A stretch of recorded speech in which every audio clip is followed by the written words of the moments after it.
That was the cutest little trill. So sweet. So sweet. It's just a little precious. He's just precious. He's just the most precious little bully ever. He's the sweetest little turd. Aw. Aw, look at that little turd. It's such a precious baby. Hi.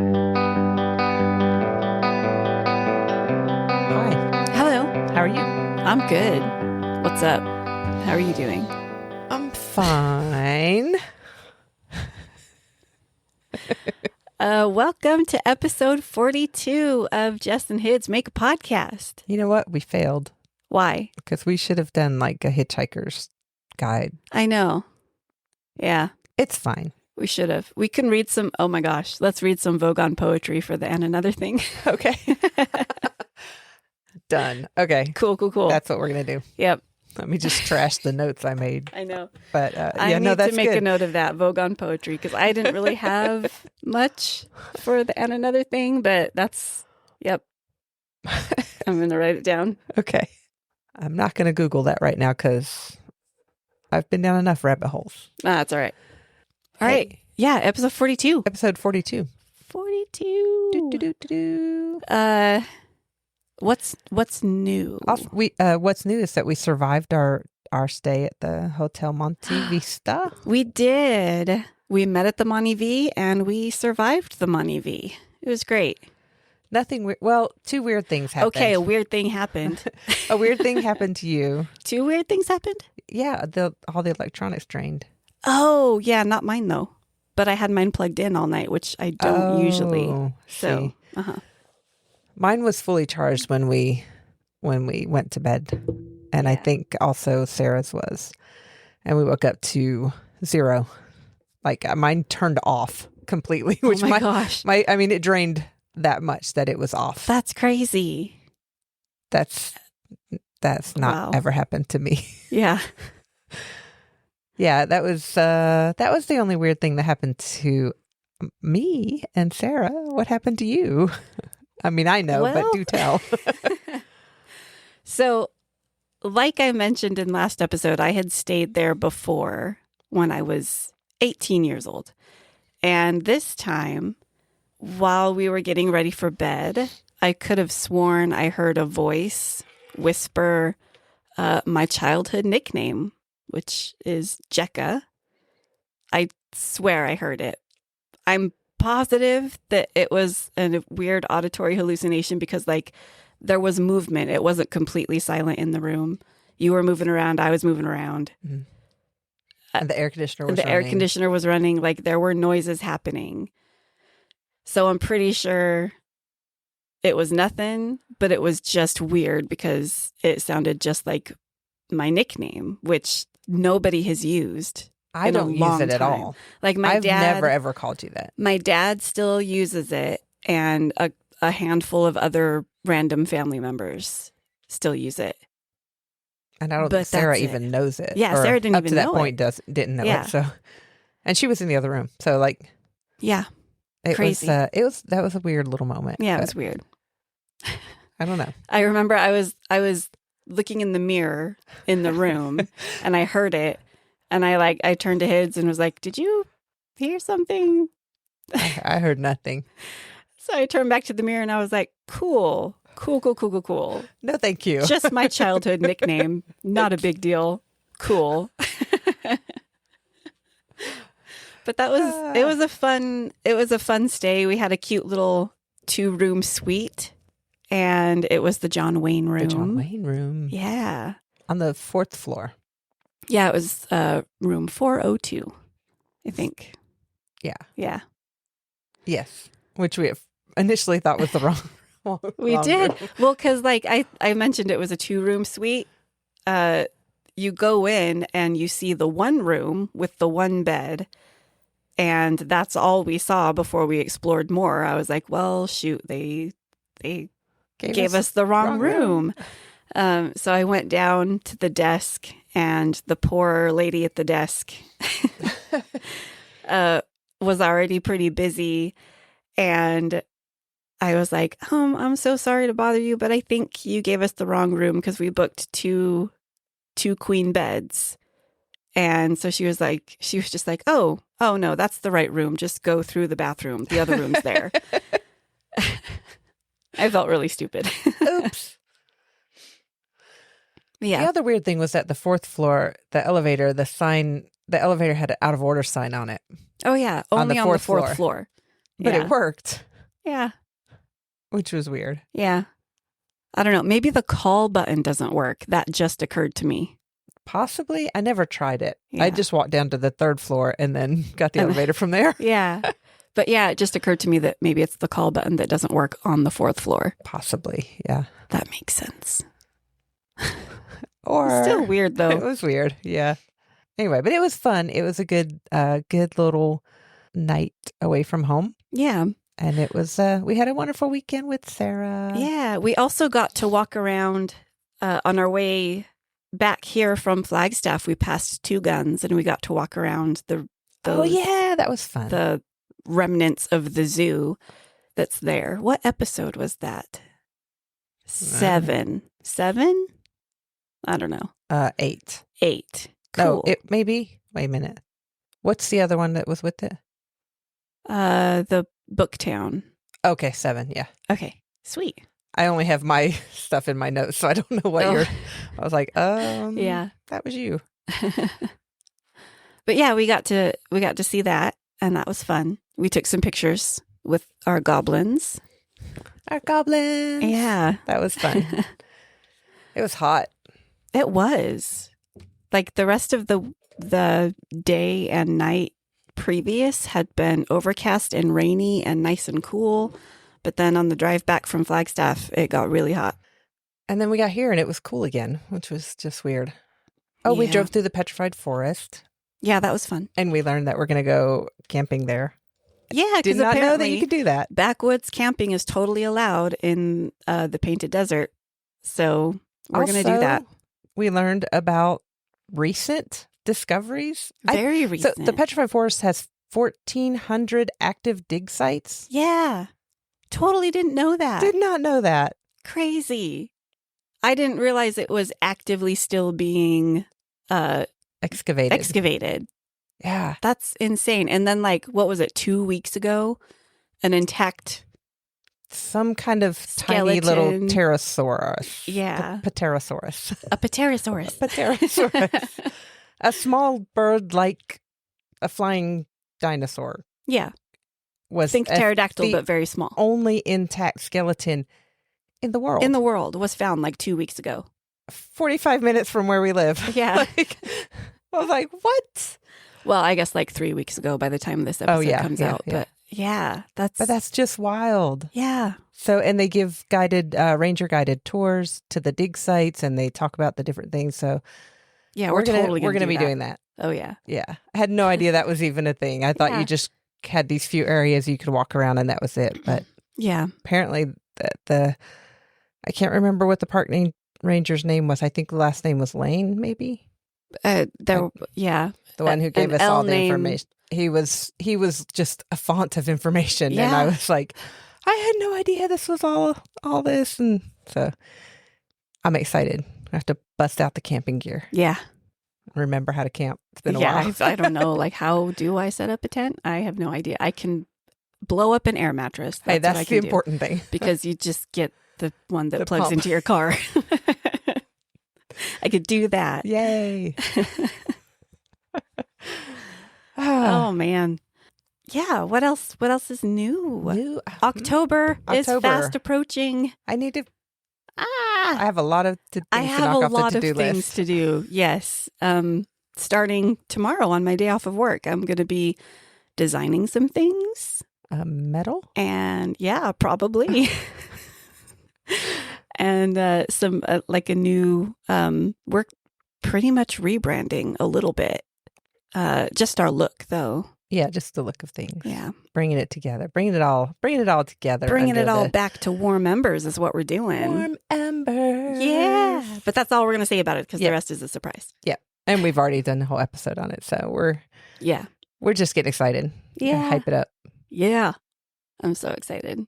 So yeah, keep an eye on our socials for fun little hints and announcements and things. Join our Patreon and get more Get than just even hints. more. Yeah. And like you'll actually see them because social media like hates us these days. Nobody ever I sees our think stuff. social media hates. Well, very specific social media hates everyone. Yeah. Unless you give them money. Oh, yeah, there's that. Yeah. Anyway, what else? I don't know. I'm I don't just know. excited for the I'm excited things. for October. That's my Yeah. brain is like already in October going, Yeah. okay, we got this, we got that, we got this. My brain is in pre-panic mode. Oh no, I'm in panic. It's cool. But that's okay. That's kind of where I stay. Yeah. So it's fine. It's just completely and utterly fine. Yeah. Okay. Should we get let's started? get into this. Okay. Let's do this. I have a die. I have a D20. Okay. Me too. Well, I rolled an 18. Guess who's going to be going first? Yep. I got a 6. Okay. I Balance pretty has much been restored. Yeah, It's fine. like there's It's no good. way. It's There's good. no way that you would have gone I first thought twice it was in a row. No. I thought it was hilarious. Jim, right after we finished recording last time, where I had went first, Jim sent us a little clip of the numbers, and he was like, "Oh, the random episodes are gonna beat you, kids, because they're catching up. You're even right now." And we were like, "Oh, cool." It's okay. I'll get ahead of this one. You'll get one up. You'll get one up. I'll be fine. All right, what you got? Okay. Tell me something I don't know, which would be very easy, but tell me something fascinating. I'm going to start with a quote. Okay. Writers use everything. We can't help it. Whatever touches us touches our writing. And I love that as a writer because it's totally yes. true. Exactly. So yes. that was a quote from Octavia Butler. Oh. Who is a very renowned African-American science fiction writer. Sweet. She trailblazed for a lot of people in the industry. And I'm going to talk about her today.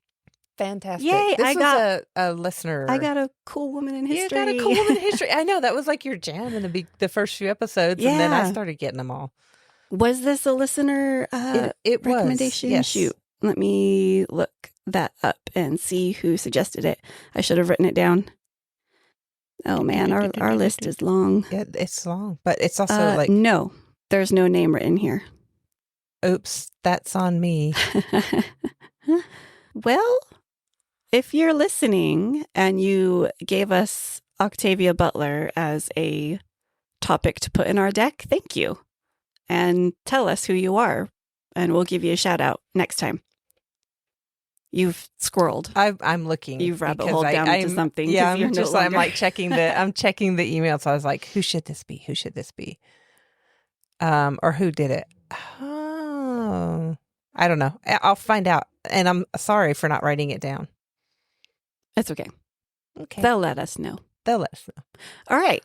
So Octavia Estelle Butler was born in Pasadena, California on June 22nd in 1947. She was the only child of Octavia Margaret Guy, who worked as a housemaid, and Loris James Butler, who worked as a shoe shiner. But Octavia's father died when she was 7 years old, so she was raised by her mother and her maternal grandmother. She remembered accompanying her mother to work at wealthy homes in Pasadena and having to enter through the back door because they were white people homes. Yeah. Her mother, who only had 3 years of formal schooling, worked incredibly hard to make sure that Octavia had more opportunities and a better education than she had. And from an early age, Octavia suffered from an almost paralyzing shyness. It made it difficult for her to socialize with other children. And her awkwardness, paired with a slight dyslexia, made schoolwork really, really hard. And it made Octavia an easy an easy target for bullies. And she wrote that she believed she was ugly and stupid, clumsy, and socially hopeless. Oh my gosh. Which is horrible. I know. That's a terrible way to feel. Yeah. Her teachers in school interpreted her slower reading as an unwillingness to do the work rather than a sign of her struggles with dyslexia, which is so very common. Oh, very common. When she was given books to read in school, she found them boring and unrelatable, and she begged her mother for a library card. She recalled that her mother, and this is a quote, looked surprised and happy. She immediately took me to the library and got me a card. From then on, the library was my second home. Aw. Octavia had an endless appetite for stories and frequently made up her own while sitting on her grandmother's porch. At first, she was hooked on fairy tales and horse stories. Oh, wait, are you reading my history? Except I didn't. You're white. I haven't done anything. Oh, right. Sorry. No, I did the same thing, though. I loved fairy tales and horse stories. Oh my gosh, I cannot talk today. All right. She quickly became interested in science fiction magazines such as Amazing Stories, Galaxy Science Fiction, and the Magazine of Fantasy and Science Fiction. And she began reading stories by John Brunner, Zena Henderson, and Theodore Sturgeon, who are all popular science fiction authors at the time. And at the age of 10, Octavia begged her mother to buy her a Remington typewriter, on which she pecked her first two-finger stories. Oh my gosh, I love that. Yeah. What year was this again? Let's see. She was 10 years old. She was born in 1947. Okay. So late 50s. Yeah. Okay. She knew she wanted to write science fiction after seeing a 1954 B movie called Devil Girl from Mars, which I really want to look up and watch. Yeah, adding that to the list right now. Yes. So she saw this movie at age 12 and just knew she wanted to write science fiction. She recalled in interviews that two things struck her after seeing this movie.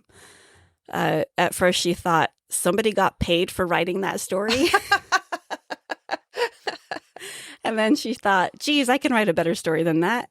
Oh my gosh, I love her. Yeah. I love her so much. And it was around this time where she started drafting sort of the early ideas of what would later become the basis for her patternist novels, which she published later in her life. We'll get to that. Okay. But age 12, she was already coming up with these big ideas for novels that she would later get published as an adult. Oh my gosh, I love that. Whenever she wrote stories for her school, they were so unusual that many of her teachers assumed she had copied them from published works. She had a big imagination. And her teachers were like, no, you couldn't possibly do that. Yeah. I've been told that in the past myself. In Octavia's little story here, we see the cons and the pros on the teacher side of things. Like you have teachers that don't believe that she is actually, coming up with these stories herself. But then later in middle school, she had a teacher named William Pfaff who encouraged her to submit one of her short stories to a science fiction magazine. Oh, good for him. Yeah. William Pfaff. I don't want to assume, but this was the 50s. So. Yeah, safe to assume. Well, good for him to do that. Yeah, but I mean, she also met opposition. Like she, at the age of 12, she was unaware of any obstacles that a Black female writer would face in the industry. She first became unsure of herself when she was 13, when her aunt, who was well-intentioned, her Aunt Hazel said, and this is a quote, "Honey, Negroes can't be writers." And well-intentioned, didn't want to see like her 13-year-old niece get beat down by the industry. Yeah. But it was after that her teacher, William Pfaff, encouraged her to submit to a science fiction magazine. And he even typed up the manuscript for her and kind of did some of that legwork there. So that submission was the first of many and solidified her desire and her belief that she could become a professional writer. So I love that. At 13. At 13 years old. That. Yeah. I love that teacher was willing to that he encouraged that and was like, hey, you this is good. Yeah. You should send it in. Yeah. I'll help you do that. Instead of just saying, oh, send that in and then not do just anything. Oh yeah, you'll figure it out. Yeah. That good for him. Yeah. And good for her. I love that. Like at 13. Yeah. Being like, no, I can do this. I can do that. Yeah. Yeah. Over the next few years, as she went through high school and college, she would wake up at 2 a.m. every day to write. She would go to school. She would go to work as a telemarketer, a potato chip inspector, a dishwasher, a warehouse worker, among other like odd jobs here and there. She liked to keep her schedule loose to save time for writing. Mm-hmm. And when she was in college, her mother encouraged her to be a receptionist. It was steady income. It was regular hours. But Octavia wanted to focus on her writing. She wanted to make writing her career. So she decided to keep these random odd jobs that weren't paying much, but gave her the flexibility to actually do writing, which is crazy because lately me and Hids have been facing this exact sort of struggle because we both work 2 part-time jobs. And we have our Patreon and income from there. But as we've mentioned so many times before, all of that money that we get from Patreon goes right back into Patreon. We don't see it. So we get in our own heads a lot and we worry about money a lot. And we're sort of struggling with these 2 jobs that we have. And it's difficult. And lately we've been going back and forth between like, should we look for a full-time job? Yeah. Like the steady income would be nice. The reliable paycheck would be nice. Mm-hmm. Yeah. And, but then, like it all just comes down to if we did that, we could not do the writing, the games, the Patreon, we couldn't help this community grow the way we want to. Yeah. And the podcast would suffer even more. Oh yeah. Because like even with what we have now with the 2 part-time jobs and the games and things for content creation it's difficult and it's time consuming. Yeah. To put quality stuff out there, original creation. Like, so yeah, we've been like, so like hearing this girl, Octavia, is like struggling to do the same thing and making the choice. I mean, that just kind of solidifies where we are. Yeah. So, you know what? Do what we want to do. We can make it happen. Let's make it happen. Yeah. All right. As a freshman at Pasadena City College, she won a college-wide short story contest, earning her first income as a writer. Guess how much she earned? It's the 60s, right? Short story contest in the 60s at $10 City College. It was $15. Oh, hey. Actually. You were close. She also got the germ of the idea for what would become her novel, Kindred. I'm actually going to skip ahead. Well, no, I'm not. I'll come to that later. I have more about that novel later. It's one of her most well-known novels. While she was in college, an African-American classmate involved in the Black Power movement loudly criticized previous generations of African-Americans for being subservient to whites. And as Butler explained in later interviews, the young man's remarks were a catalyst that led her to respond with a story, which would later become Kindred, providing historical context for the subservience, showing that it could be understood as silent but courageous survival. So, yeah, even like her quote that I read at the beginning, writers use everything. We can't help it. Whatever touches us touches our writing. Every little interaction, every little thing that writers do could shape. She called it a germ of the idea for a novel. And I love that. I love that too. And it's true. I mean, even like our writings are fantasy and not, or, you know, they're fiction, they're fantasy, they're on worlds that have magic or whatever, but the people are real. Yeah. I mean, people they're real to us, and but they have emotions and the struggles that come with whatever they're dealing with. Mm-hmm. That's all real. I love that she was able to just find inspiration from this, again, a kind of a negative attack or a negative statement. Yeah. And she was like, Yeah. I'm gonna take use that and I'm going to actually highlight it with historical context. And yeah. I love that. Yeah. I just put her book in our wish list. Which one? She's Kindred. got a lot. Okay. Well, this one that you're just Kindred. Yeah. It looks good. I'm very interested in reading it. But again, we'll come to that later. Okay. So, keeping with the timeline, Octavia graduated from Pasadena City College with an associate's degree in 1968. She then continued taking classes, first at California State University in LA, and then at the University of California in LA. She took writing classes, but also studied anthropology, psychology, physics, biology, and geology, among a plethora of other subjects. Oh my goodness. Yeah. She loved learning, and she recalled later, "You're always realizing there is so much out there that you don't know." I love this woman. Right? Yeah. That's why we started this podcast. Yeah. There's so much out there we don't know. So much. And that we love researching madly for 4 hours before talking about it for 20 minutes. 30 minutes. Yeah. But yeah, same. In the early 1970s, at a workshop for minority writers, she met the science fiction author Harlan Ellison, who introduced her to the Clarion Science Fiction Workshop, where Butler learned to hone her craft among other like-minded writers. She also met at this workshop, the Clarion Science Fiction Workshop, she met the Black science fiction writer Samuel R.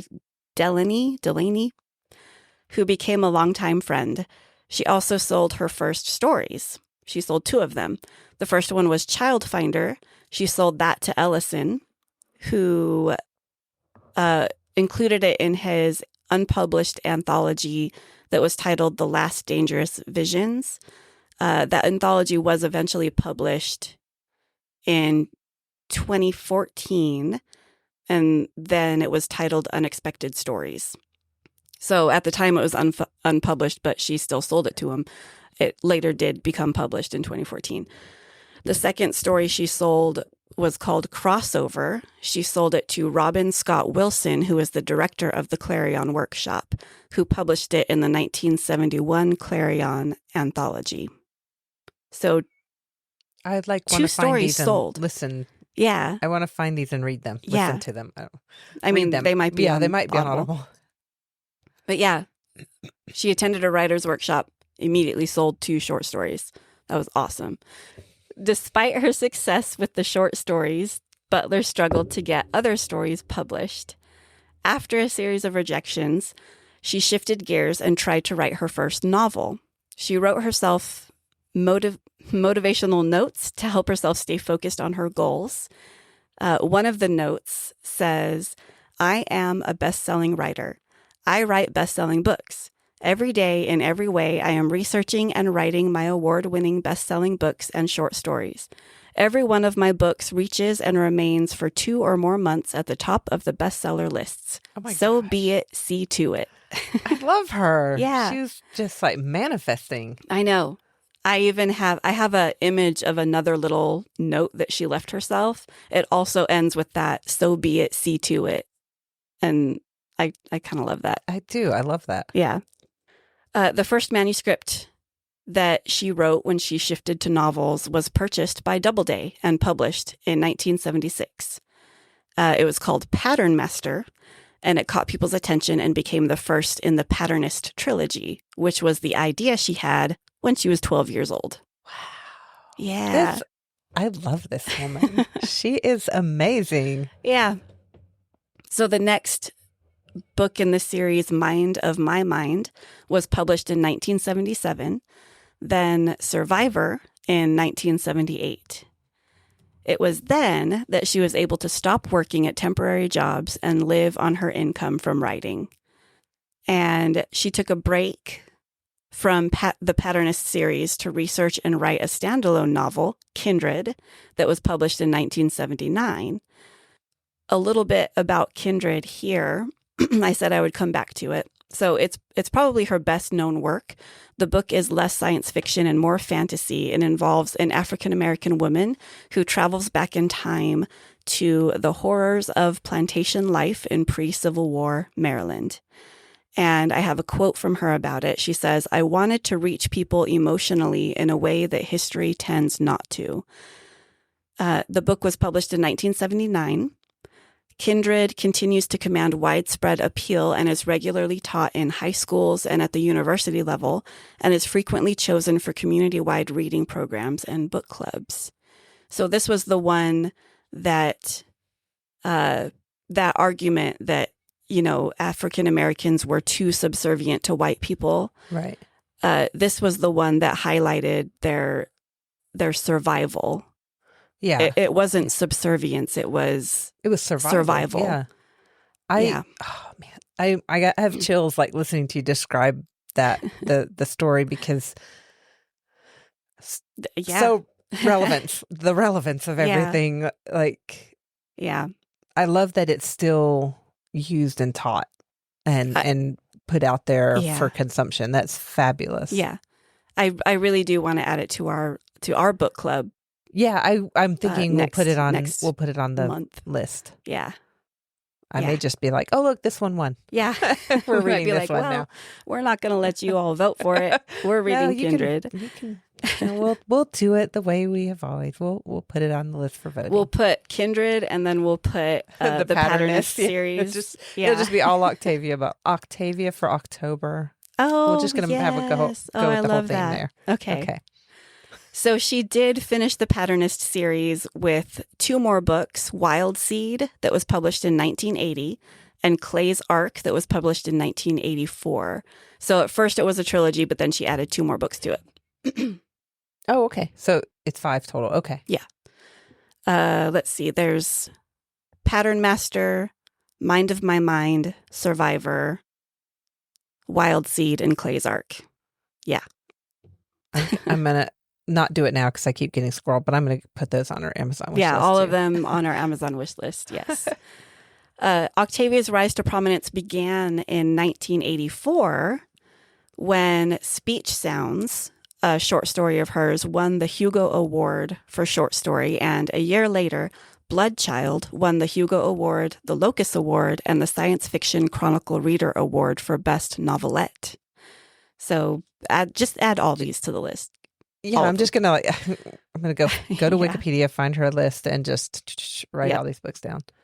So in the meantime, while all of that was happening, Octavia traveled to the Amazon rainforest and the Andes to do research for what would become the Xenogenesis trilogy.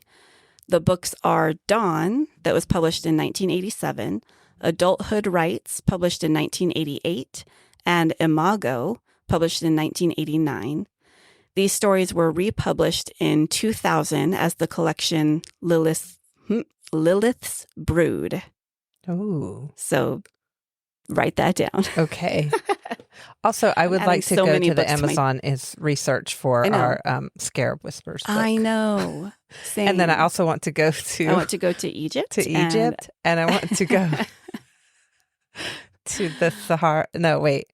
The Savannah, like... South Africa. Yeah, South Africa. Kenya. Would be great. All that. Like, yeah, okay. Yeah. Let's do that. Okay. Yeah, I feel like if we get that one published, maybe we can for like the rest of the book. Yeah. Go do some research. We're going to do some travel for research. Yeah. I mean, Octavia didn't quit her temporary jobs and live off of her income with writing until she had 3 books published. So that's Scarab. Okay. For us. Yeah. Okay. All right. Fair. Yeah. All right. We'll make it happen. Yes. Octavia is for sure inspiring me. I know. I love her. Okay. So now we are in the 1990s. She completed the novels that strengthened her fame as a writer, The Parable of the Sower, published in 1993, and The Parable of the Talents, published in 1998. In addition to that, in 1995, she became the first science fiction writer to be awarded a John D. and Catherine T. MacArthur Foundation Fellowship, which is an award that came with a prize of $295,000. Oh, buddy. Yeah. That's awesome. And she was the first science fiction? First in science fiction, yes. Oh, that is awesome. Yeah. I'm like, just like, I'm so happy proud for of her. her. It happened in 95, but I'm so forever. happy. I'm so proud of her. You go, Octavia. Yeah. So in 1999, after her mother's death, Octavia moved to Lake Forest Park in Washington. The Parable of the Talents had won the Science Fiction Writers of America's Nebula Award for Best Novel, and she had plans for 4 more Parable novels. She had plans for Parable of the Trickster, Parable of the Teacher, Parable of Chaos, and Parable of Clay. However, after several failed attempts to begin the Parable of the Trickster, she decided to stop work in the series.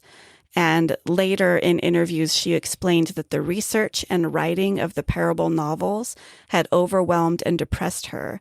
So she had shifted to composing something lightweight and fun instead. I didn't actually include this in my notes, but I know that later in life, she did suffer from depression that was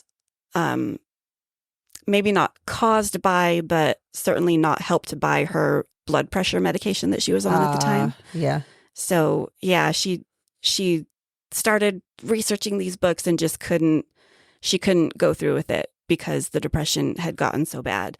So instead she switched to something lightweight, and that became her last book that was published in 2005, the science fiction vampire novel Fledgling, which I really want to read because sci-fi and vampires. Right? That sounds great. In the early 2000s, she continued writing and taught at Clarion's Science Fiction Writers Workshop, where she sort of got her start. She taught there regularly. And again, in 2005, she was inducted into Chicago State University's International Black Writers Hall of Fame, which is awesome. I'm just still just so proud of her. I'm also proud of her for taking care of her mental health instead of being like, oh, I have to get these books done despite this. These books. Yeah. Like just stepping back and saying, this is not good for me. I'm shifting gears. Yeah. Like that's huge. Yeah. Especially the two of us have so many story ideas in our heads. So many. So many story ideas.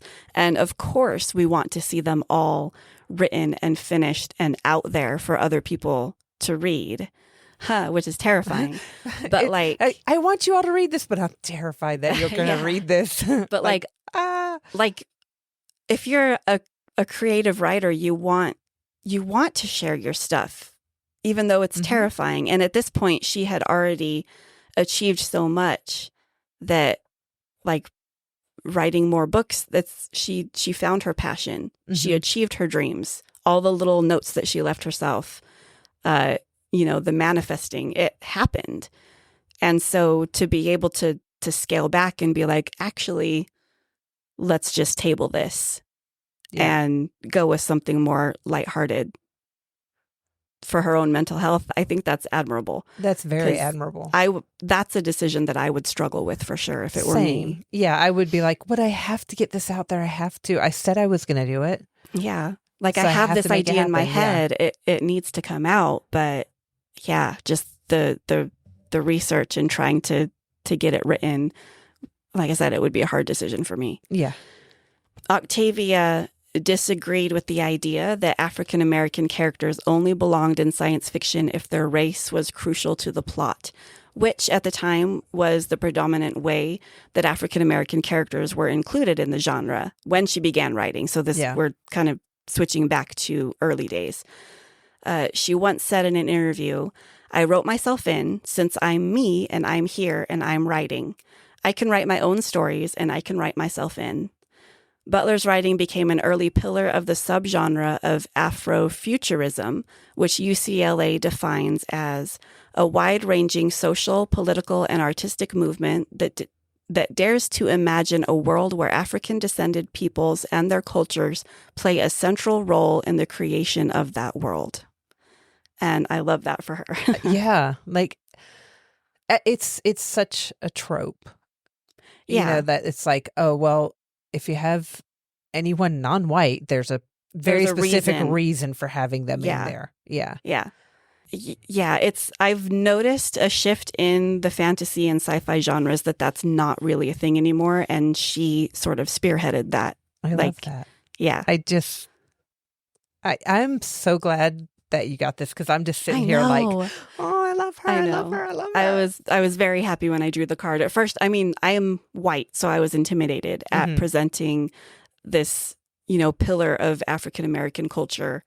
Yeah. In, I mean, in that's our something podcast, that I like, yeah, I want I'm it. Yeah. still nervous, and I really hope that I'm doing her justice.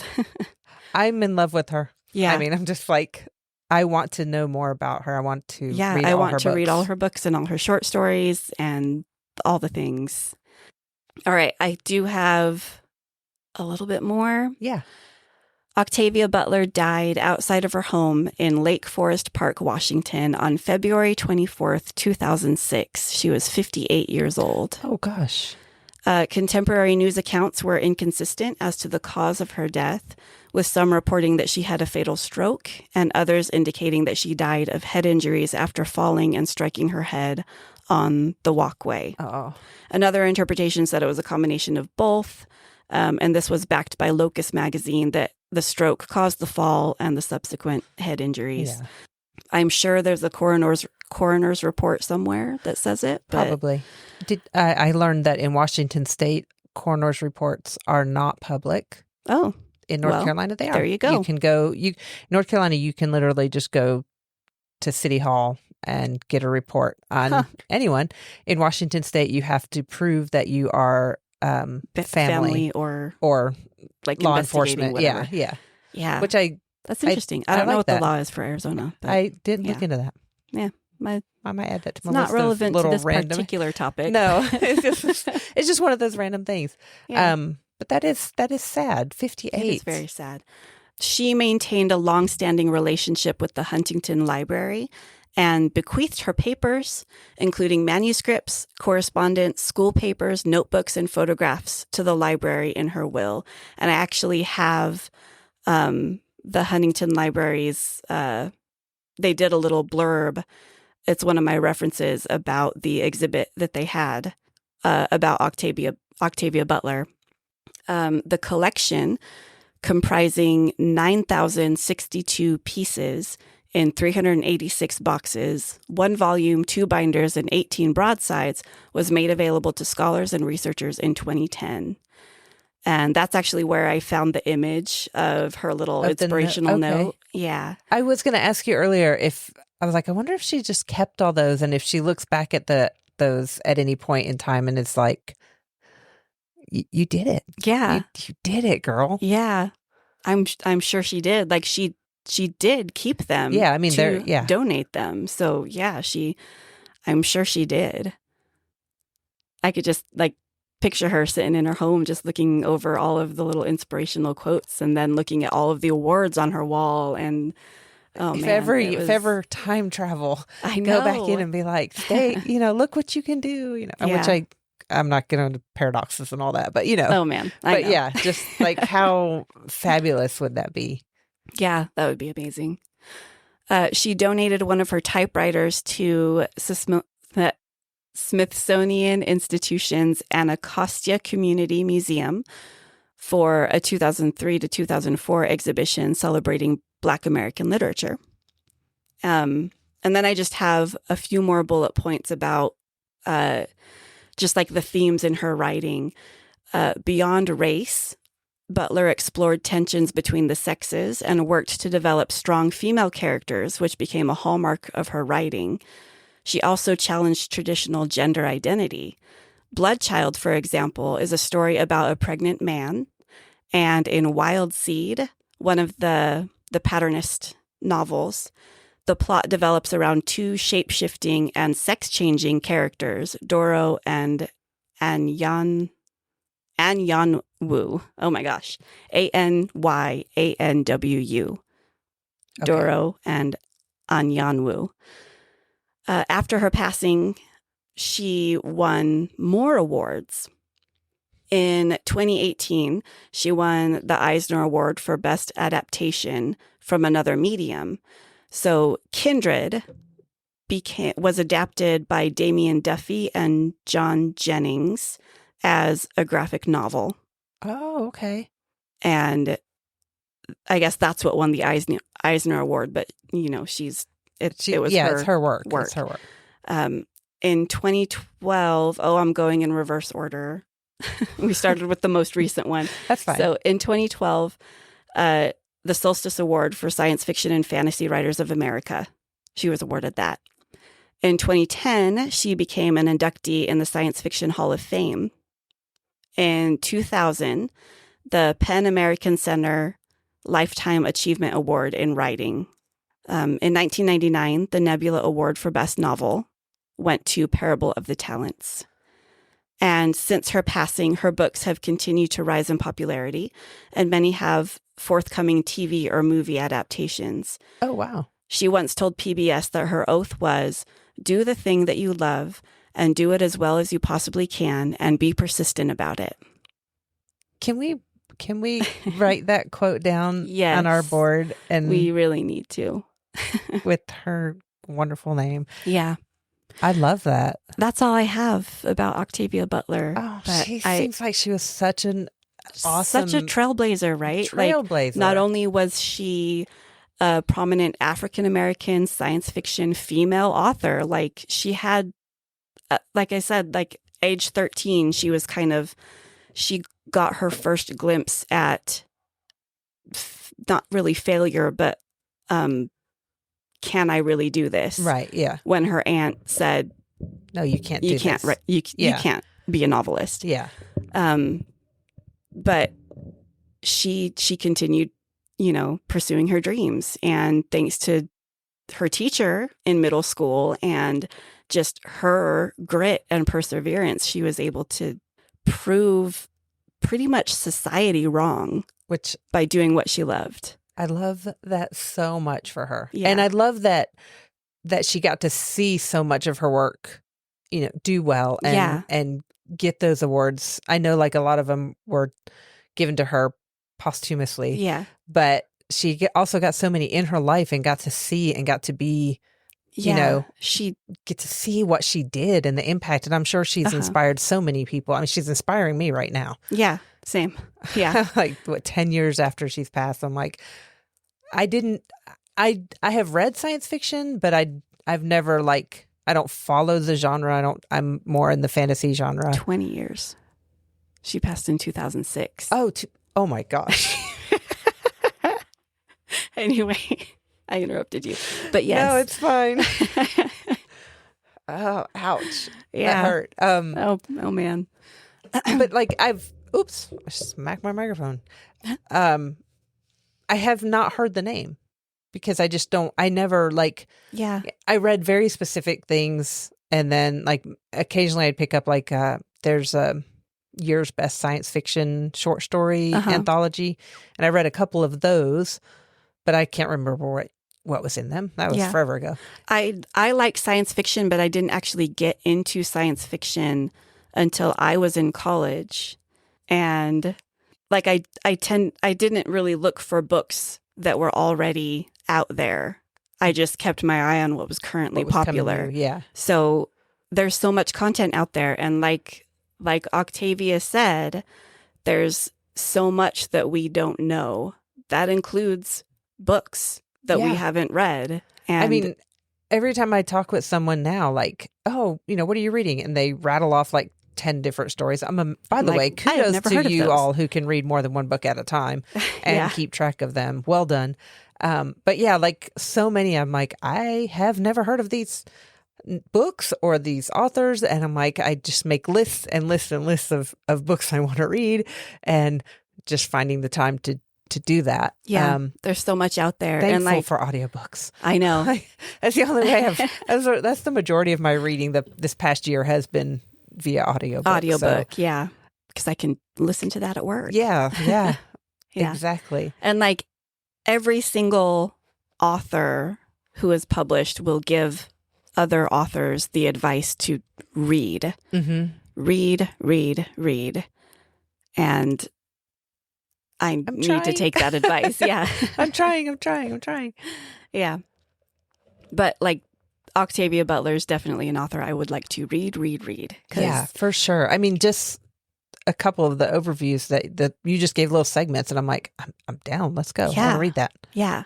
And I thought I had included a little thing about the Patternist series, but apparently I didn't include that in my notes. It basically explores. Let me go find it. I like sci-fi books and stories that break from the norms, because we tend to always, I mean, in science fiction, when they go into space, there's always like bipedal aliens. Yeah. And they have humanoid forms, and you're like, okay, well, probably not. Yeah. I mean, like, yeah, who's to say? Yeah. But I feel like it's a thing that our brains do to make it palatable. Accessible. To not break our brains. And that's like, when you hear the abduction stories, it's grays or the greens, or and they're humanoid. They're still in shape. humanoid. Yeah. Just kind of an odd thing. And it's like, I always wonder, like, let's just go on a limb and say I believe in abductions, right? Or whatever. Like, but if those things happen and you do see these figures, is it just our brain or the person who's in this terrifying situation trying to make sense of it so that your brain just doesn't shut down out of everything? Like, your brain's like in survival mode and go, oh God, here's something you can process. Boom, it looks like a little green man. Yeah. Like, okay, I can work with that. I've seen that on TV. So like, it's just always fascinating me when an author or in a movie or something, when they kind of just step away from that into this different thing, which sounds like several of her books do. So I'm kind of like, I definitely want to dive into those where it's just like not your run of the mill. Yeah. So I did find just a little blurb about the Patternist series. It depicts the transformation of humanity into 3 genetic groups. You have the dominant Patternists, who are humans who have been bred with heightened telepathic powers and are bound to the pattern master via a psionic chain. Then you have their enemies, the Clayarchs, who are disease-mutated animal-like superhumans. And then you have the Mutes, who are ordinary humans bonded to the Patternists. So it sort of explores that world. And in the first book, The Pattern Master, it's a coming-of-age story of a young patternist who fights for position within Patternist society and eventually for the role of Pattern Master. And then you have Mind of My Mind, which is apparently a prequel to Pattern Master. Oh man, yeah, I could keep going, but okay. So wait, it seems very you said interesting. Pattern Master is book 1. Pattern Master is book 1. Yep. Amazon has it as book 4. Oh, interesting. So they have Wild Seed as book 1, Mind of My Mind as book 2, Clay's Arc as book 3, and Pattern Master as book 4. Pattern Master was published in 1976. Mind of My Mind was 1977. Survivor was published in 78. Did she do the thing where she kind of wrote them out of order? Because I know like Anne McCaffrey did that with a lot of her books. Some of them were further in time, some of them were back in time, but they were published maybe later. Yeah, in 1980, she published, Wikipedia says it's the 4th book of the Patternist series, Wild Seed, whose narrative became the series' origin story. So yeah, it is kind of going back in time. Interesting. It would be interesting to Wild read. Seed is the one with Doro and Anyanwu. Yeah. Oh, man, I'm just reading these 4 little synopsis on Amazon, and I want to read all of them. Yeah, they look good. Yeah. I am going to add all these to our list. Yes. So, okay, what do you have? Okay, sorry. I'm like, no, I'm just going to go read a book now. Okay, bye. Okay, see ya. Okay, see ya. Let me get on Audible. I have a credit to burn. Okay. What you got for hey, me? That's I not know. ours. I know. We can't use that. That's from another podcast. I love that. I haven't listened to them in a long time. I haven't either. Yeah. And they're like in the 600s, and I'm never going to catch up. And so My brain the is like box of oddities. If you like our podcast, you will like them because they talk about random things that they want to talk about. things. Yeah. So, yeah, some of our, like, we've covered some of the things that they've covered. So, yeah, the box of oddities, look them up. They're fun. So this was sent in by a patron, and it's actually, so the topic that they sent in was shipwrecks of the Great Lakes. Oh. So thank you, Steph, for this Oh. rabbit hole of rabbit holes. All right. So here's what I did. This is going to be, I'm not going to talk too much about the shipwrecks because the Great Lakes are fascinating.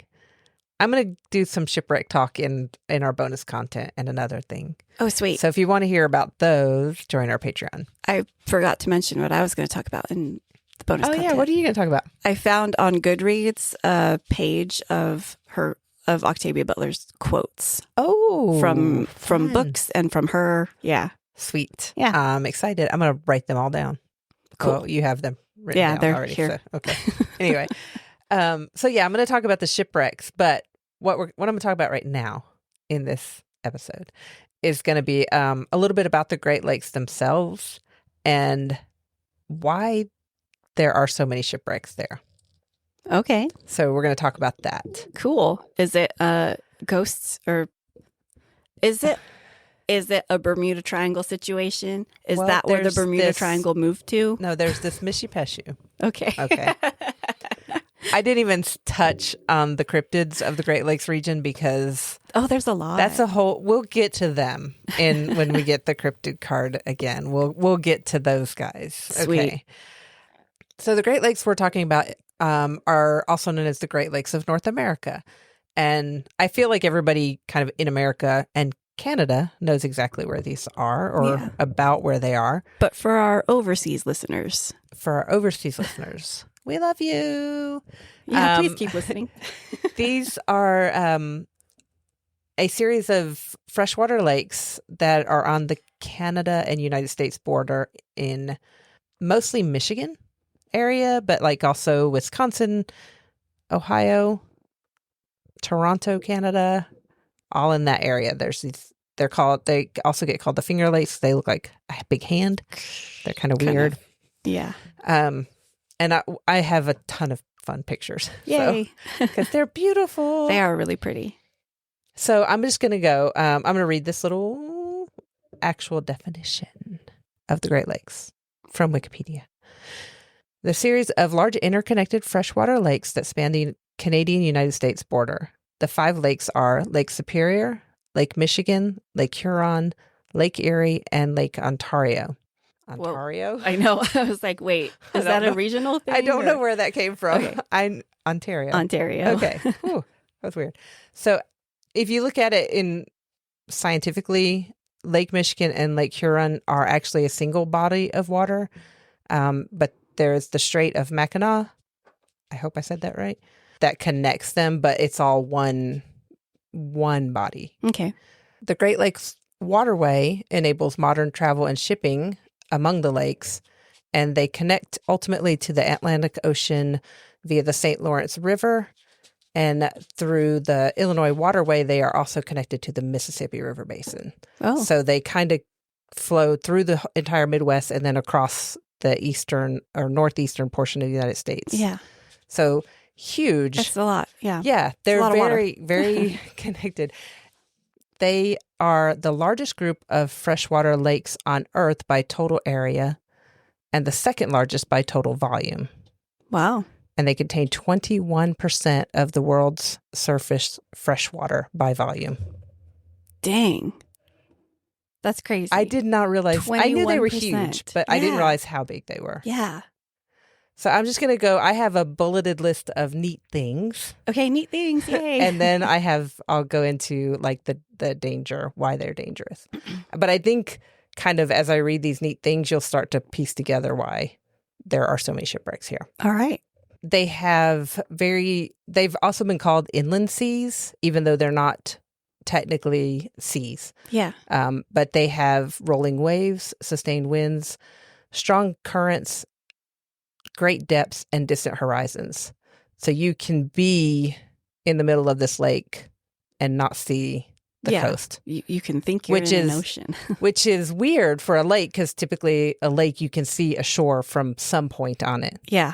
But not, you can, in the middle of these lakes, you can be like, there is no shore. So depending on how you measure it, either by surface area, Lake Superior or the double lake of Michigan and Huron is the second largest lake in the world and the largest freshwater lake. Lake Michigan is the largest lake that is entirely within one country. Oh. Which I thought that was pretty cool. Yeah. If you take the surface area of the 5 lakes, it is roughly equal to the size of the United Kingdom. Whoa. And then the surface area of the entire basin, so that's the lakes and kind of the land they drain onto in that whole area, is the size of the United Kingdom and France combined. And this is just a little small, like if you look on a map, it's a small area kind of in the middle, upper northern border. Yeah. And it's just like, which I know, like our British friends are like amazed that we have to drive for days to get from one state to another in some cases. Yeah. Which is just fascinating. We have so much land here in this. It's insane. So I said the lake contains 21% of the world's surface fresh water. Mm-hmm. It contains 84% of the surface freshwater of North America. And if you distributed that water of the Great Lakes over the entire continent of North America, it would reach 5 meters deep, or 5 feet deep, which is 1.5 meters. Oh, sorry. That's a huge difference. That's a lot. 15 feet, 5 feet deep.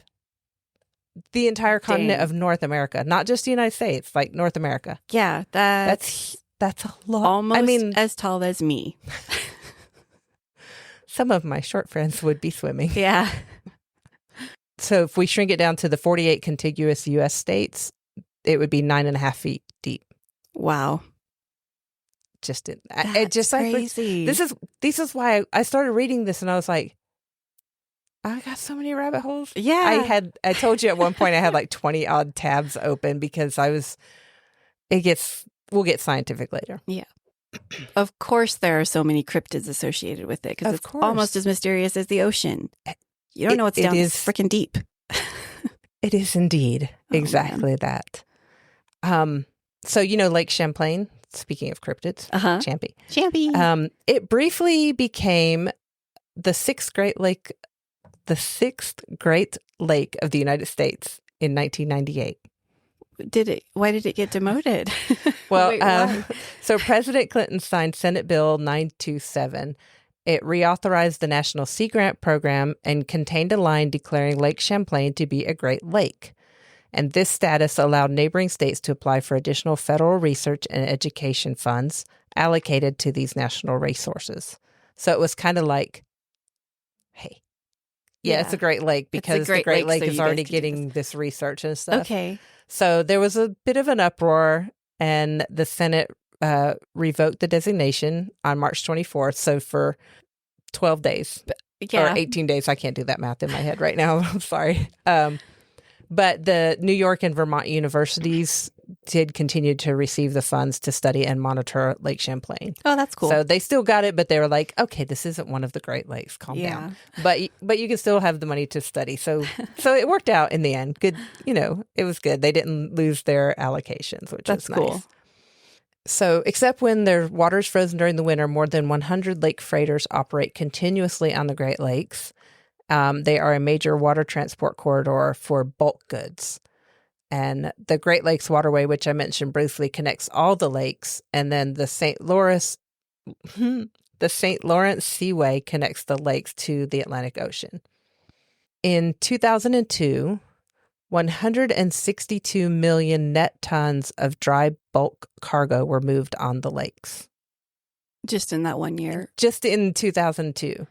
Wow. And when I think of ocean, I think of oceans like going from country to country and across transporting goods in that way. I don't think of it in a lake. Yeah, same. But it makes sense because there's a lot of like steel industry and stuff like that in that area. And that 162 million tons of cargo was iron ore, grain, and I never know if this is potash or potash. I can't even remember if I've heard it both ways. I don't know. I feel like it's potash. Potash. Potash. I don't know. Yeah, I don't know either. And most of that is used in the steel industry because that's the steel centralized steel producing area of America and Canada. Oh. So that's where most of that shipping stuff is coming from. Yeah. Tourism and recreation are obviously major industries. There are a few small cruise ships that operate on the Great Lakes, which I did not know, and I think we should definitely plan a cruise. That's really cool, yeah. Except I don't want to because I will tell you about the storms later, and I think that's terrifying. Okay. So, it might be fun to do like a quick day cruise or whatever. You get my hopes up, and then you're like, oh, never mind, I don't want to do it because then we'll die. Okay. It is I was going to say it's much safer now than it used to be, and in a way it is, but also it's not. Okay. Well, I'll get into that later. Sport fishing, commercial fishing, and Native American fishing represent a $4 billion a year industry with fish like salmon, whitefish, smelt, lake trout, bass, and walleye being the major fish types that are in that industry. There's also like yachting, kayaking, diving, kite surfing, powerboating, and lake surfing. So it's a huge tourism area. Yeah, it's a lake. Well, it's 5 of them. Yeah, great. They're pretty big. Yeah, it's big lakes. The Great Lakes Circle Tour is a designated scenic road system that connects all of the Great Lakes and the St. Lawrence River. Oh, I do want to do that. That sounds super fun. Yeah, I would love to do it and just find like little bed and breakfasts all along the way. Yeah, that would be great. That would be really could fun. Write a book about the lakes. Yes. Ooh, one of my favorite authors always has Great Lakes lore in her books. Wendy Webb. She does like slightly paranormal, but like only vaguely paranormal. If you are into like, I don't know, it's weird. I love it, but they're all sort of like that gothic Great Lakes area, old Scottish castles that are up there. Oh, okay. Sort of, yeah. Okay. Almost paranormal vibes. Okay, yeah. Cool. I would like to read her. Mysteries. They're cool. I'm here for that. Yeah. So that's like kind of the biggest thing, those little bullet points of my neat things. And then I say, why are the storms on the Great Lakes so dangerous?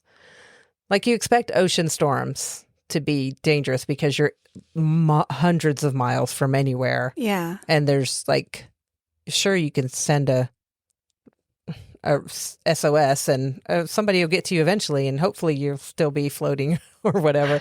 The Great Lakes are smaller than the ocean. So like, but they are still big enough that rescue is not going to be quick. Yeah. Even though there are a lot of Coast Guard sites set up, it's still going to take some time because several of the lakes are hundreds of miles across. So winds that cross these large expansive lakes allow waves to build to substantial heights. And then the open water can also affect weather systems. So like, how hot and cold water, warm air. Yeah. Recipe for disaster. Yeah. Not a great thing. So this wind can actually just kind of bring through this. A couple years ago, Chicago and further, a little bit further south, that whole Midwestern area was colder than Canada. Yeah. And part of that was because of this wind coming through and picking up this cold air off the Great Lakes. Mm-hmm. It was kind of they have the lake effect, which anybody who lives near a lake in the winter gets that lake effect where you get the wind that comes across and it'll dump just snow or ice more so than normal. I'm nodding like I know. I lived in the desert, so I'm a little desert rat. The lake effect is when it dries up in the summer. The lake effect is when we have a lake. Yeah. Oh, look, a lake. And we go swim in the muddy water for a little bit. And then it's gone. Yeah. And so the storm winds can alter the lakes. Like these large systems cause storm surges that lower the lake several feet on one side and raise it even higher on the other side. So almost like tides, but like not tides. Okay. There's not really they are big enough to be affected by the moon, but they don't have tides. Okay. Like it could be like if you really, really paid attention and focused on it, you might notice that it's like an inch or something, but it's not a true tidal effect. But that's how it is in Hawaii. This shift of, I didn't know that. Yeah.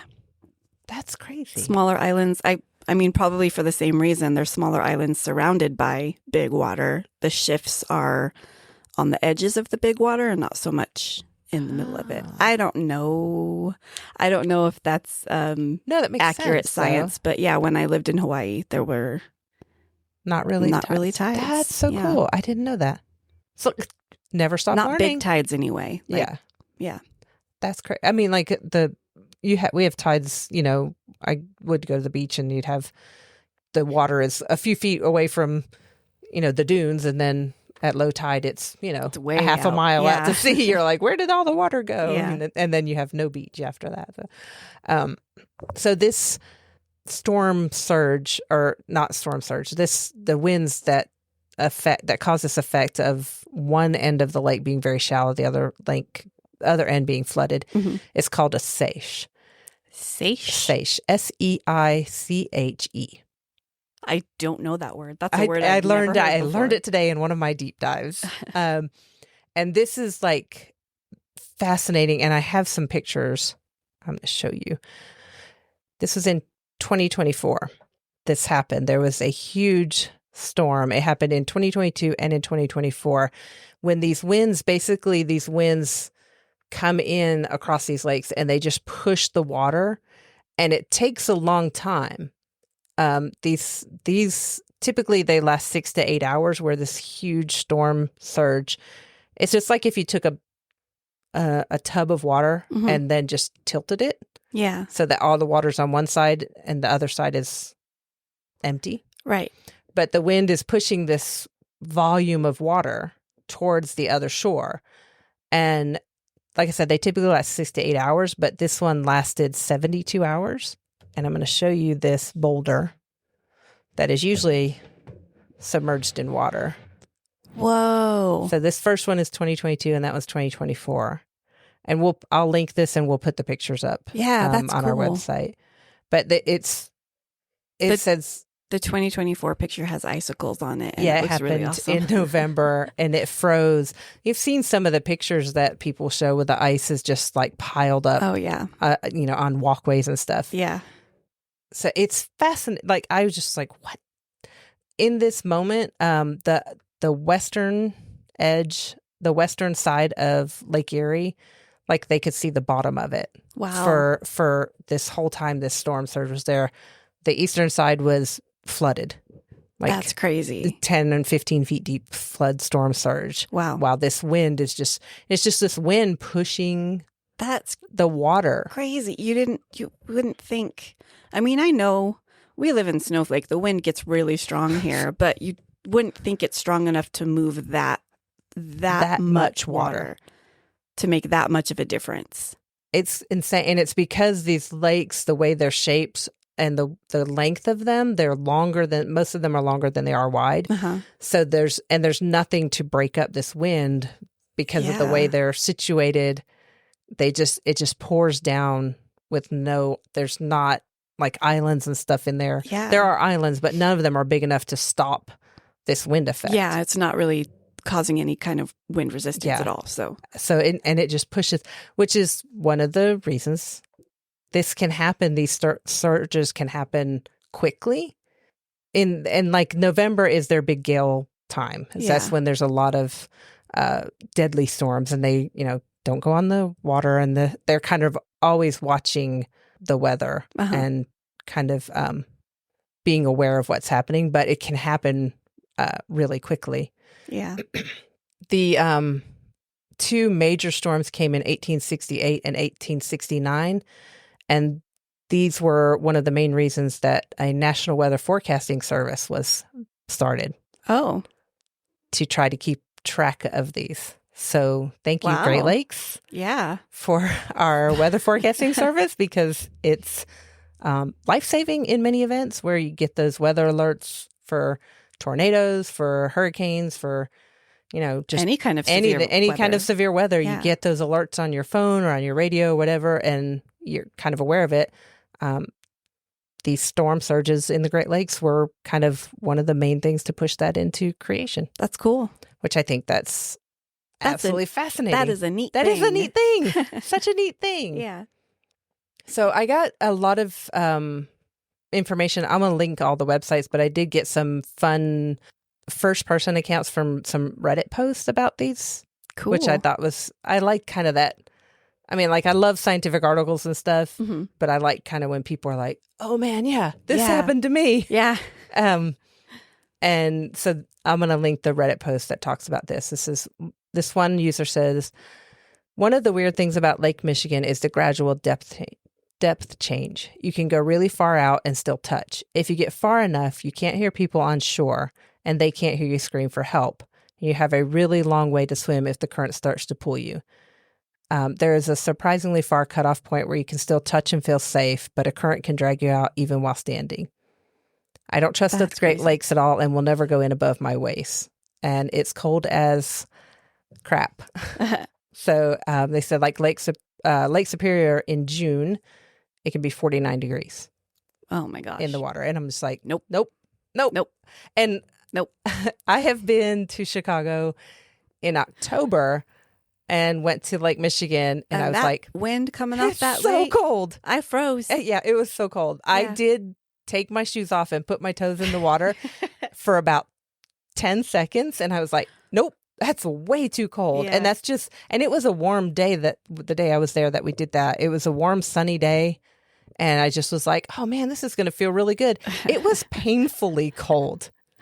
Oh my gosh. Painfully cold. Yeah. I was like, I did not expect it to be so freezing cold. And that's like I read it in that same Reddit post, I think. It's the 1-10-1 rule.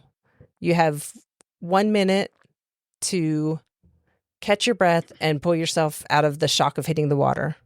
You have 10 minutes to get yourself kind of situated and looking for help and start swimming that direction. Minutes or seconds? Minutes. Minutes seems like a lot. That's a long time. Well, and then you have 1 hour till hypothermia kills you. So that was the 1-10-1. Yeah. Let me see if I can find that.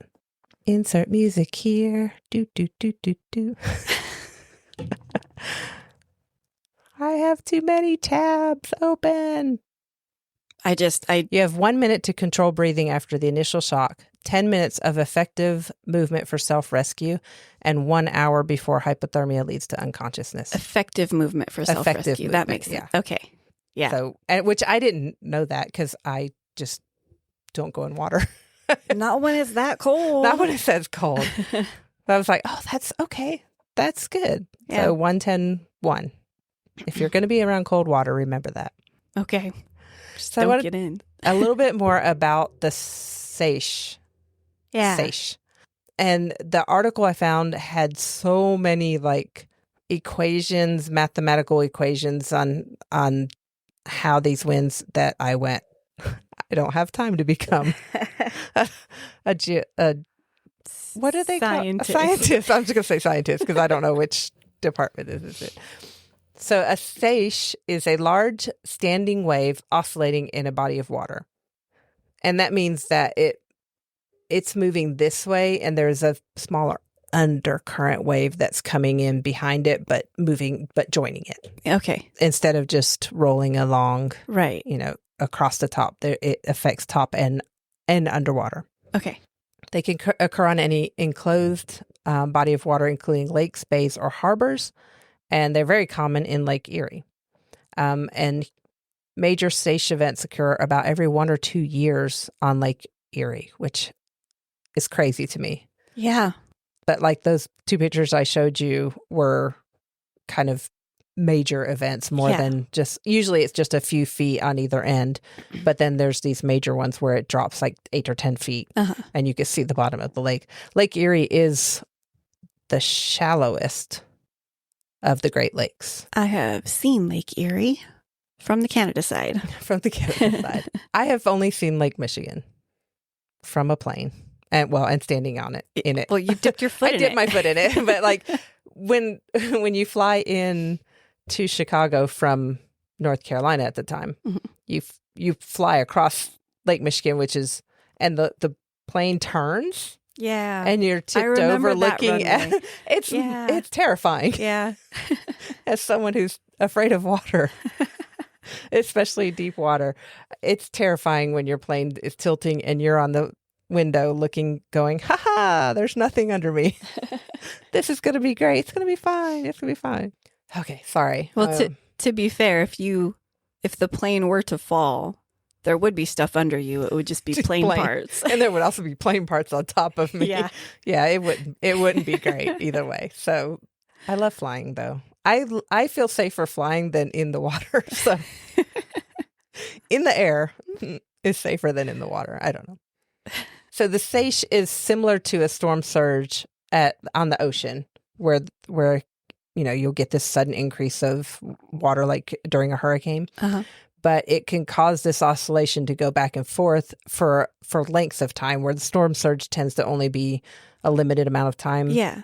These seiches can, like I said, 6 to 8 hours, or the major ones can be up to 72 hours. Oh. Where you have this huge shift in water depths, which I think is just... Yeah.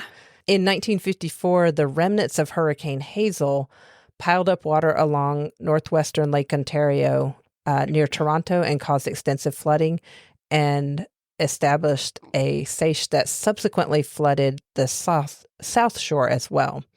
So the hurricane came in, dumped a bunch of water and flooded, and then the sustained winds from that actually flooded the southern end as well, which is just like... Weather is fascinating. Yeah. Meteorologist. That's oh, sorry. My brain finally caught up with the word. Whee. Oh man.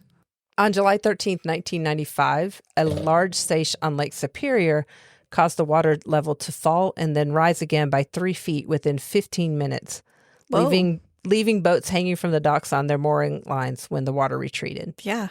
So that's like, this thing can happen quickly. Yeah. And so... That's crazy. I have a few things that can show how the waves... I'm sorry that this is like I'm having to show pictures and I don't really have a way to... but I will post these pictures on our website. Yeah. So there are ways... This is from... These illustrations were used as a learning thing for kids about it's called The Ways the Great Lakes Try to Murder Ships. And it shows the different ways. So there's 6 ways that the waves, because the waves tend to be closer together and shorter than ocean waves.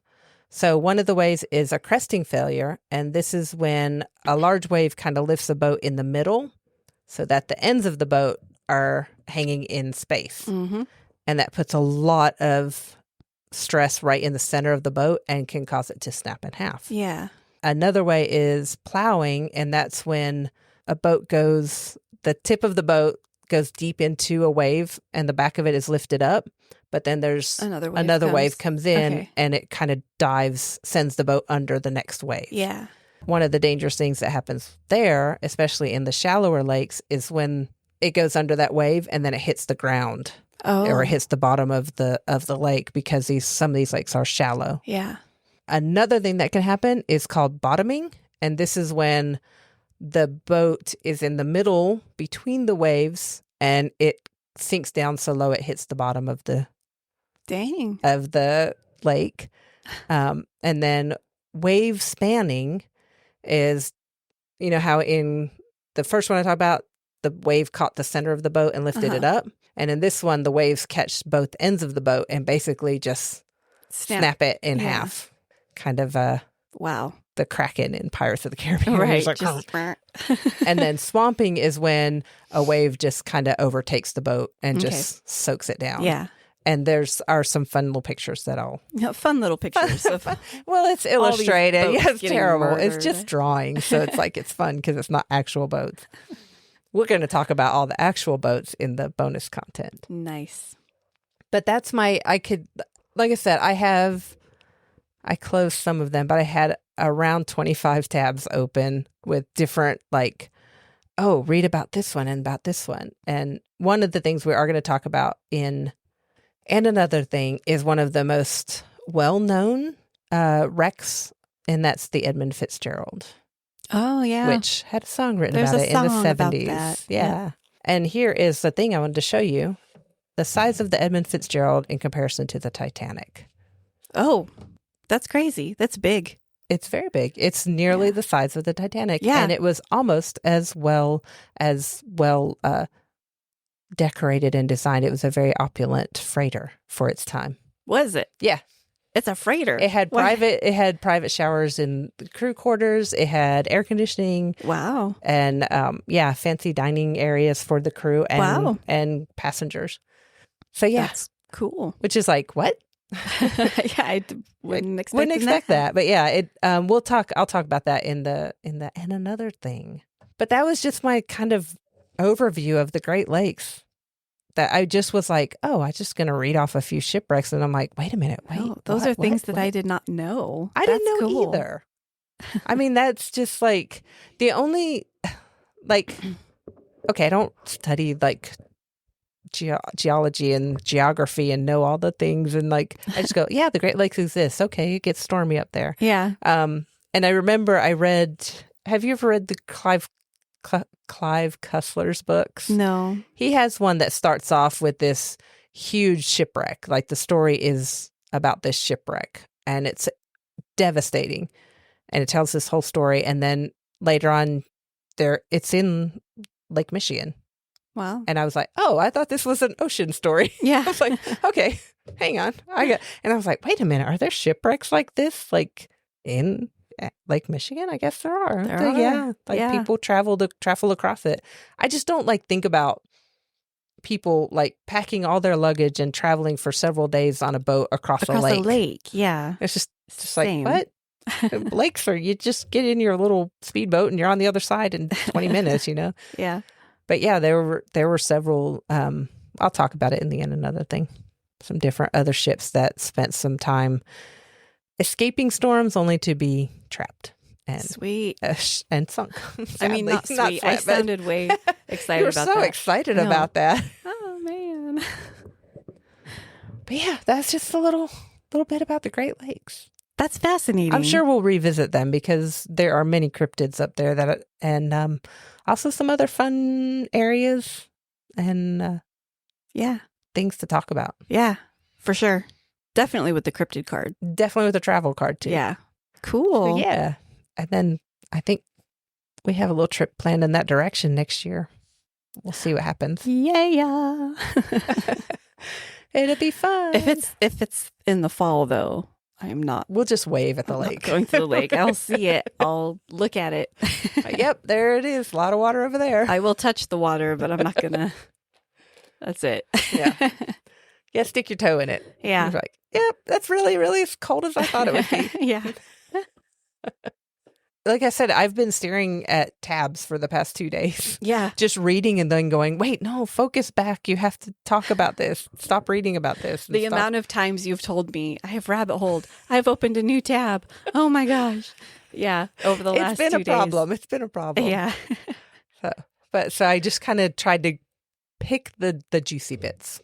I love some it. neat things, and then the seiche. I thought that was fascinating. The seiche, yeah. I never heard that word before. That's really cool. I've never heard of it before either. Yeah.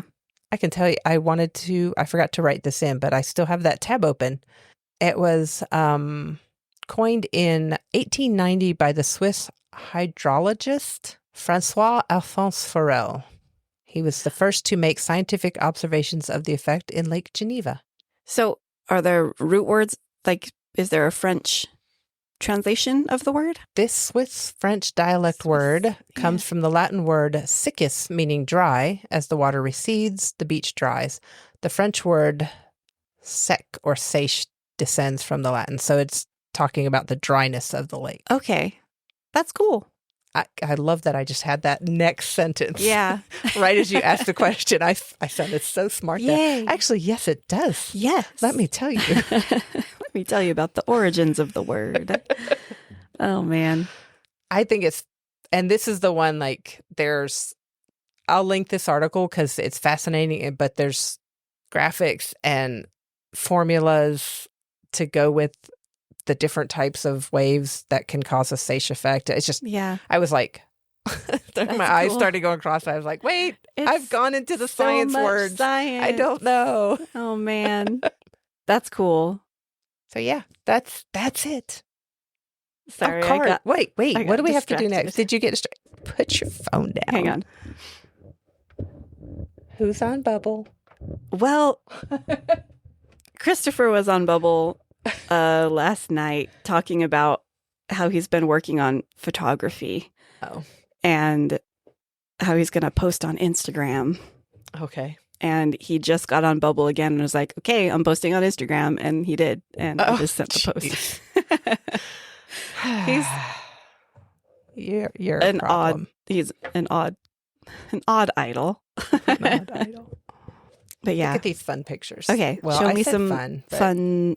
Show me some boats getting murdered. Moidled. You'll have to do that. I have to keep my microphone in front of my face so I can talk. Okay, so that is the cresting failure.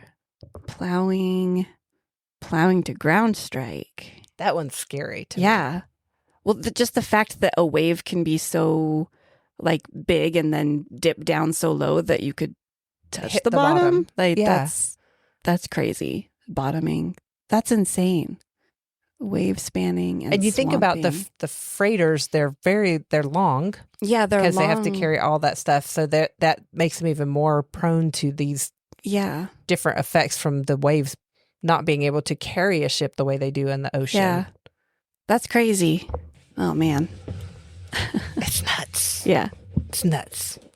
Anyway, let's draw cards. Okay, because wait. That is next. That is next, right? Yeah, we draw cards. We do war members last. Hey, how do podcasts work? How does our podcast work? I don't know. We're still figuring this out. It's I'm gonna fun. drink some tea. Okay, I'll get the cards out. Oh wait, normally while you shuffle cards, I have to say stuff. Oops. Okay. So if you want to take your mouse back. Okay, sorry, I have to. It's in the way. If you want to keep up to date with the things that are going on in our little universe, the best way to do that is to follow us for free on Patreon. We post a weekly sort of schedule of events there, and we'll post any upcoming cool things and announcements free to the public. These posts will not be locked. So you can find us at patreon.com/jessandhids. You can also follow our social medias, but we can't guarantee that you'll be the first to know when we do things, because social media is social media, and it might be 4 days later, Jess and Hids posted about this cool thing that they did 4 days ago. So yeah, definitely follow us on Patreon. You can also join our Discord server. We have free channels for people to join. You do not have to be a Patreon, and you can find the link to join in a lot of places. It'll be in our link tree. And it's in our link tree. It is not just yet. It will be. I have to finish setting it up. Oh. But we will also put it on our website. Yeah, it can go on our website. The Discord server is new to the public. Yeah. So it's something new we're working on. So we don't have the link up everywhere, but it will be in our link tree and on our website. Yeah. I will definitely post it in the blog post on our website for this episode, and I'll see if I can get a link up on our homepage on the website. Also, if you go to Patreon and follow us there, you can also find a link to our Discord server there. So Patreon still #1 best place to go for the latest updates. Follow us on social media, because it does actually help us, even though we say, oh, social media sucks. But it does help. You can find us on all the places and all the things. Flop that. on all the things, in all the places. Just search for Jess and Hids. We're hoping to come out with some TikTok content. I don't know. We'll see. But I mean, that's on the sort of on the back burner because we've got all this planning to do for October. And speaking of October, you really, really, really want to become a patron before October because we're adding a new tier. It's between our lowest tier and our middle tier. And in order to play in any of the games that we offer, you have to be in this new tier. But if you join before October, at the lowest tier, you will be grandfathered in. You will have access to all of our games at that lowest tier still. So yeah, you really want to jump on it. We have a lot of games planned too. We do. I'm super excited for that part of our Patreon. I am so excited. Okay, we have the cards. Okay, I went first, so you go first. Get to draw.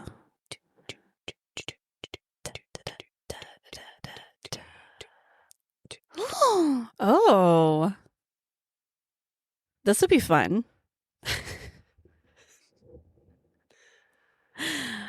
Cool. Okay. You go. Okay.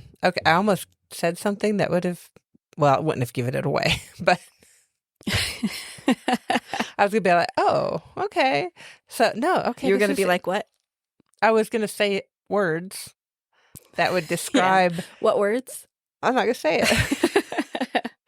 I was going to say words that would describe the genre of my topic. Oh. I don't know if genre is the right word. Theme? Area? Sure. I don't know. Anyway, this would be, I have a feeling there's going to be a lot of rabbit holes with this one too. It's going to be yeah. Yeah. You know, there are rabbit holes everywhere. I love them. For an ADHD person, there are more. That's literally why we have this so podcast. many rabbit holes. Speaking of rabbit holes, can we just take a look at how adorable this kitten is over here? Oh my goodness, Zirin. We've made him a little cubby hole on the bookshelf because he insisted on pushing everything off the shelf anyway. Yeah. So now he sleeps there and he's all curled up and he's got his paws over his face and it's adorable. He is so cute. It's adorable. Anyway, Warm Embers. Warm Ember.